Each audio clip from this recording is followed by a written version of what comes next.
Hello and good Monday morning to you, my watershed lightning bugs of strawberry shortcake rainbow sprinkles. It's I, Hallie, not in our usual Monday morning weekly reading book review environment. I am in a Holiday Inn Express somewhere in Virginia, hotel coffee. Welcome to Monday. I'd hoped to film this video on Saturday, do a whole little time jump thing and post it today for you, but here we are. Didn't happen.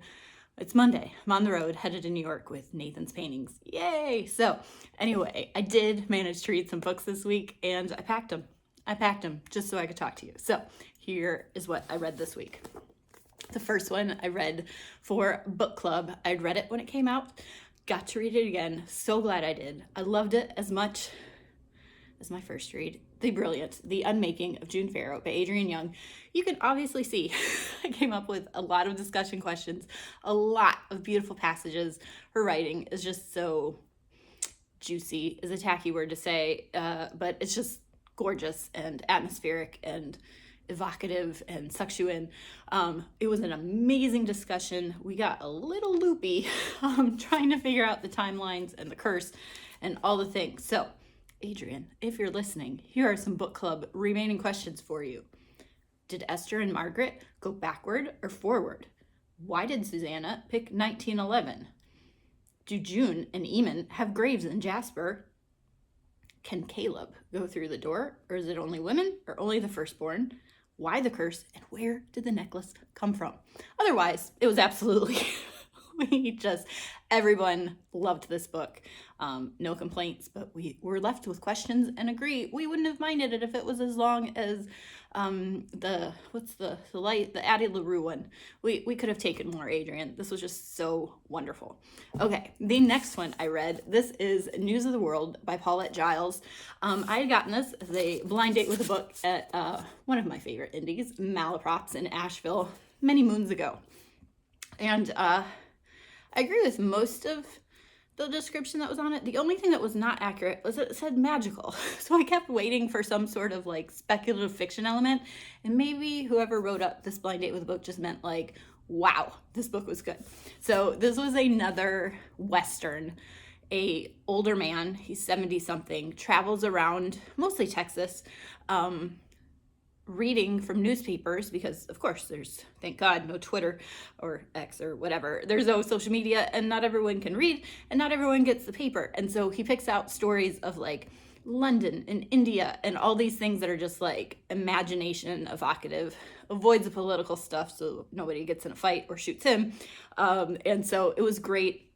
He is paid to take a Native American captive girl back to her family in another part of Texas. So it's their journey together also. It was beautiful.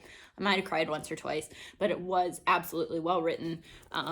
Décolleges, French flaps seems to be a theme these days, guys. Also that short squatty, I loved it. So there was no really content. It was adult because it was character defining prose, as they say, but it was great. It was not as funny as True Grit, but it was as lovely and as moving. Totally different. The last one I finished this week, oh my goodness, so obsessed. This is The Most Wonderful Crime of the Year by the Allie Carter. This was so stupid good. I mentioned it in my stories that it was like the Glass Onion crime setup at a British estate of a modern day Agatha Christie. So she's an icon of the mystery genre and invites all these random people to spend the holidays with her, including these two enemies / rivals, crime authors themselves. He is, try it again, leather jacket guy. Nothing about him except, of course, he poses on the back of his covers in a leather jacket showing off his muscles is his genre of crime fiction. And she does the cozy cat who solves crimes books, and they're both there, and it was so good. It was deep as far as her personal journey, but it was also hilarious. The banter, the swooning, all of it. The mystery, the clues, the red herrings, the maybe not red herrings, and I loved it. So get your hands on a copy of The Most Wonderful Crime of the Year by Allie Carter. It's not that long. I read it in a day and a half just because it was so much fun. Okay, currently reading, not loving, but currently reading this. I picked up for the trip because road trips are good for thrillers. You can just, you know, someone's watching TV and it's distracting in the hotel room. We don't have TV at home really.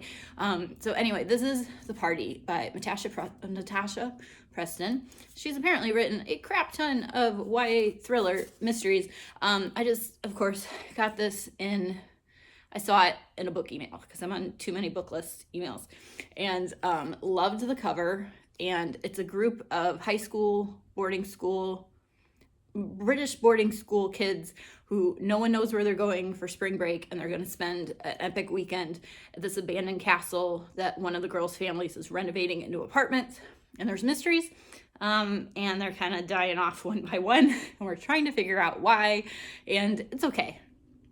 It's not like high literature, but it is a story with a beautiful cover. So that exists, more or less enjoying it. I packed it. I only packed so many books, so I'm going to finish it. And then reading next, very excited.